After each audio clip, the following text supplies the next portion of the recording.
Morning, YouTube, my W2 Warriors. It's your man Dylan Ritchie, and today we're going to talk about starting your dream and generating passive income in the world of real estate, all while working a full-time job. Go online right now, go to YouTube, check out a podcast, go read a book. A lot of these things will talk about how it's so difficult and sometimes impossible to work a full-time job and invest in real estate.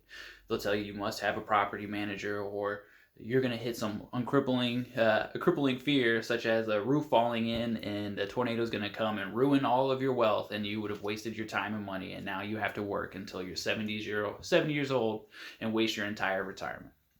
I'm here to tell you that that's personally not true. It's not. It's not. The hardest part about getting into real estate is, truthfully, buying that first house. It's as simple as that. You already have a high earning income W2 job where banks in today's world want to throw money at you and let you get in the door.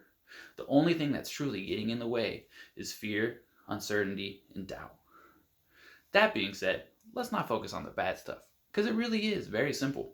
We're going to sit here and break down how you can get started in real estate today if you want to, and go ahead and pursue those dreams and change you and your family's trajectory. So let's get started.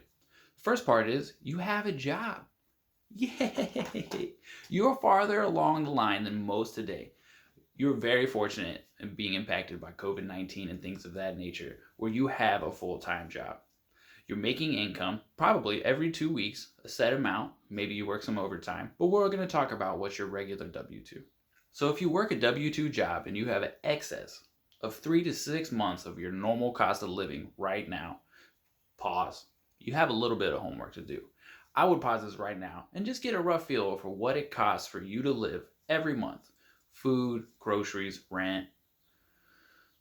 Food and groceries, that's the same thing. Go ahead and add, you want to have a little bit of fun money, spending time, maybe spending time with your significant other. Add these expenses up without going overboard. Whatever that number is, you probably want to set aside a nest egg of 3 to 6 months of that at a time. So now you have your job. You have your 3 to 6 months of savings. You're all practically invincible, right? Maybe not really. But stop renting and giving your money every month to someone like me and go buy a house. Now pause. You're going to be okay. People have been buying houses at varying ages and varying points in life. They're there. It's brick mortar. Most of the stuff is built to last a very long time. There's a lot of ways that you can get into buying your very first house for low to no money down. What people don't talk about is that's what every investor's dream is: buying property with low to no money down. In today's climate, we are seeing historically low bank rates where, yes, you will pay a bank a marginal amount of money to go ahead and buy your first property. But don't look at that as if you're trying to stop the bank from making money or try to find some creative way to get around that. It's okay. That's the way the system is designed. In order for you to make money, others are going to make money along the way. And that's not going to be just for this very first property. Whether you buy investment properties or you only buy your primary residence, the way this game is designed is others are going to make money along with you. Do not look at it as it's crippling. Look at it as it's synergy. Synergy is when we're all going to get together in those equal parts. 1 plus 1 suddenly equals 10. That's synergy, and that's a part of this game. And you really need to expand your mind to that. It's okay that these banks are going to make a little bit of money, but in the long term, they're not going to make the money off you. They're going to make the money off your tenants. Someone else is going to make them money and you money for you. And that's one of the biggest things you need to wrap your mind around and go ahead and buy that very first property. And it's easy. You already have a W-2 job. You're making probably money every 2 weeks on a set income, and the system is designed to help you walk through what you can and can't afford. Now, I'm not saying go buy $1 million house and stretch yourself so thin on your budget that you are hardly making it every month. Don't do that. Be reasonable. The way these programs are designed, you're most likely, unless you're a veteran, thank you for your service, you're going to put somewhere between 3.5% to 5% down of that purchase price. So let's do some round math. If you buy a $100,000 house, the bank is going to require that you put somewhere between $3,500 and $5,000 down at the closing table to go ahead and buy that house. Along the way, let's just say round math, you're going to have some hidden fees, we'll call them. You'll have closing costs, the title company, you'll have to order an appraisal, things of this nature that you'll see on this very long list of itemized things that eventually end up to probably somewhere between, we'll say for round math, $3,000 and $5,000. Now I know in every market $100,000 is not achievable. I'm fortunate that I live in Dayton, Ohio.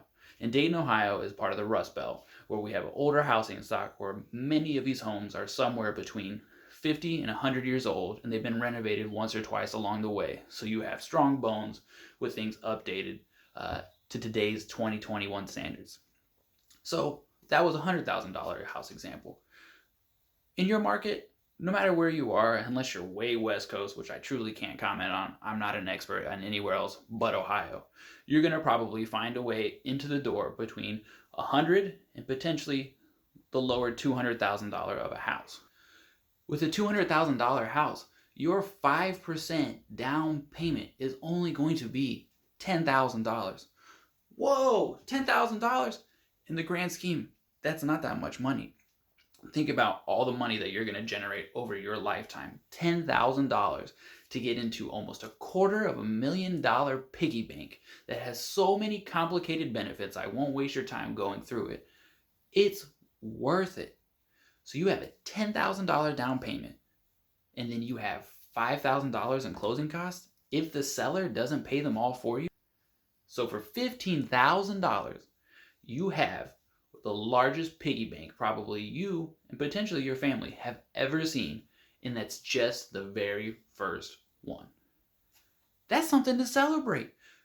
You're like a quarter of the way to being a millionaire already, and all you did was stop renting and stop giving your money to me. It's that simple. You're in the door, and I don't care what everyone says. You can get caught up in technicalities and say your primary residence is not an investment and all this other stuff. If you have a plan and you're executing it along the way, don't look over the fence. Give yourself credit. This is a huge accomplishment. You bought your very first home, and if no one else says it to you, I'm proud of you. So what does buying your very first home look like?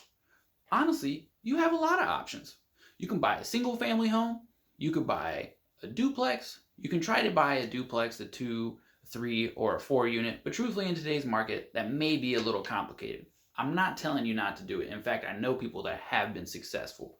But in my opinion, single family homes are easy for most people to jump in and get involved with, especially if it's your very, very first property and you're not exactly real estate literate and know the ins and outs of how a property works. Again, I'm not downplaying the ability to go ahead and jump in and on your first swing, knock down 2 to 4 units. Can you do it? Yes. Should you strive to do it? Maybe. But no matter what, I think single family homes are a great starting point for almost anyone. Yes, you'll hear some conflicting reports on it and everyone has an opinion. Townhouses and condos have their perks. I'm going to make the argument that buying a townhouse or a condo is better than renting. The asterisk next to that is that there's going to be some hidden expenses that you may not be in control of for the lifetime that you're going to own this property. You're going to have costs like HOA fees and other miscellaneous expenses depending on what's going on in that particular condo or townhouse. You're going to have to pay for the pool if you want it. There's a tennis court. Maybe you're so bougie you have a parking garage. I don't know, but all of those things come with more money. I'm not talking you out of it. There are some perks as well. Some condos and townhouses include the cost of repairing the roof and the siding and other things like groundskeeping, all in one convenient monthly fee so that you, as the homeowner, don't have to mess with them. That's going to be personal preference. My opinion, single family homes is the way to go. But again, buying a townhouse or a condo, in my opinion, is going to be better than renting. So we talked about the fees to get in a house. Again, congratulations. You're a first-time home buyer. You have the snowball and it is starting to roll and accumulate truly generational wealth. And you're on your way to being a net worth millionaire. Okay, let's pump the brakes. I can see the sweaty palms and the pit stains showing. I can hear you now. You're going to say, I'm going to be patient. I'm going to wait until the market resets and crashes and then I'm going to buy real estate. No, no, no. It's okay to be patient. Buy your first house and then be patient before you buy your next one. We're talking about generating true wealth when you're 21, 22, 23, somewhere along that timeline. Maybe you're 26, 27, 28. It doesn't matter. Go ahead and buy that first property. Get familiarized with owning a house and how homes and things secondary to homes operate. Get that first one under your belt and get the ball rolling now. The only slight regret I have of my continuing my journey now is that I didn't start sooner. You'll hear that in any and every investing book, whether it's about stocks, Bitcoin, real estate. Everybody is going to say, I wish I would have started sooner. Don't put that line in your storybook. Become educated, familiarize yourself, buy a first home, and let's get this ball rolling to becoming a millionaire. Here, let's make it that much more simple for you. According to the United States Census Bureau, 3/4 of Americans are born, get a job, and live most of their adult life in less than 25 miles of where they were born. You know what that makes you in the real estate game? If you fall in that 3/4 of Americans category, you're the best subject matter expert in your market today. You know how to get to the BK, have it your way, and not get KO'd. You know the best parts of your town. You know the way that the streets smell and feel, and where is the best area to buy homes, and where you truly would never be comfortable riding your bike or having your kids grow. You know more about your market than almost anyone else around you. So buy a home, plant that seed, and let's let this growth grow, and we'll do it together. More for you next time.